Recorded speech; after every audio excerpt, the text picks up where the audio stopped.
Bonjour et bienvenue dans cette nouvelle vidéo. Aujourd'hui, j'avais envie de vous parler de toutes les petites règles informelles qui régissent la plateforme Steemit.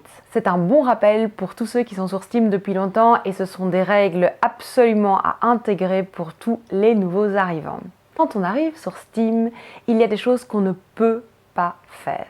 Ou en tout cas qu'il vaut mieux éviter de faire si on n'a pas envie de se faire downvoter et de se faire éjecter de la plateforme. Steemit, qu'est-ce que c'est? Eh bien, c'est une sorte de blog dans lequel on crée du contenu de qualité et où on peut évidemment gagner des récompenses quand on se fait upvoter pour le contenu qu'on crée.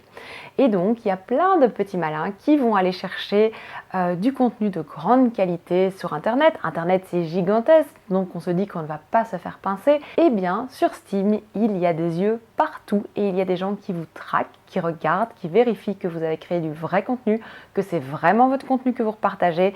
Et attention à vous, gare à vous si on vous trouve à plagier quelque chose. Si vous utilisez par exemple des photos qui ne sont pas les vôtres, vous pouvez bien entendu utiliser des photographies qui viennent de bases de données complètement libres de droit, mais mettez quand même la source. Et si ce ne sont pas des photos libres de droit, vous ne les utilisez tout simplement pas. Vous venez d'arriver sur Steemit et vous aimeriez tellement que les gens découvrent votre contenu et le votent évidemment, puisque là ça va pouvoir vous ramener des petites récompenses.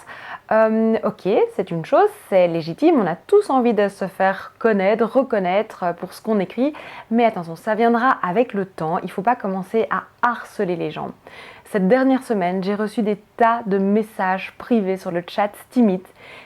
J'avais pas un bonjour, c'était juste voici mon post et on m'envoyait juste un lien pour un post. Alors les gars, ça, il ne faut pas faire ça parce que vous allez vous faire flaguer. Pareil si vous allez poster le lien de votre article sous l'article de quelqu'un d'autre. Non, non, non, ça ne se fait pas. C'est juste de la pub cachée. Laissez tomber, vous allez être vraiment vu d'un très mauvais œil. D'ailleurs, vous ne suppliez pas les gens pour qu'on vous restime, pour qu'on vous vote, et encore moins pour qu'on vous suive. Si vous les suivez, je vous suis. Alors il y a ça partout sur Steemit. Vous voulez juste être récompensé pour vos posts, et ben bossez tout simplement, vous créez du contenu de qualité et vous postez continuellement et à un moment sans doute on finira par vous repérer, mais pour ça il va falloir plusieurs choses et là on arrive au troisième point, il va falloir interagir avec la communauté. Donc si quelqu'un prend la peine de répondre à un de vos posts, de commenter un de vos posts, s'il vous plaît, vous répondez. C'est en répondant en commentaire et en commentant que vous allez construire une base de followers.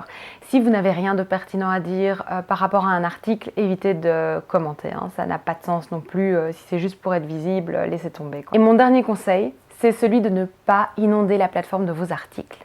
L'idéal se situe entre 4 et 6 articles par jour. Et si vous en avez plus, tant mieux, gardez-les pour les jours prochains. La plateforme va optimiser vos récompenses pour un montant de 4 articles en moyenne par jour. Au-delà de ce nombre, vos récompenses seront diluées et donc vous gagnerez tout simplement moins par article. D'ailleurs, vous verrez, ça marche plus ou moins de la même manière pour les upvotes. Ça se dilue en fonction du nombre de votes qu'on fait par jour. Et bien pour ça, par contre, il faudra attendre la prochaine vidéo. Donc voilà, j'espère que cette vidéo a été utile, j'espère que vous allez suivre ces conseils parce que ce sont vraiment des bons conseils. J'ai été un peu persécutrice exprès pour vous foutre un peu la trouille et surtout pour que vous ne fassiez pas trop de bêtises. Il y a une toute petite communauté francophone, ne vous faites pas flaguer, on a besoin de grandir et de grossir. Du coup, invitez vos amis, partagez cette vidéo à tous vos copains francophones et sur ce, moi je vous dis à très bientôt.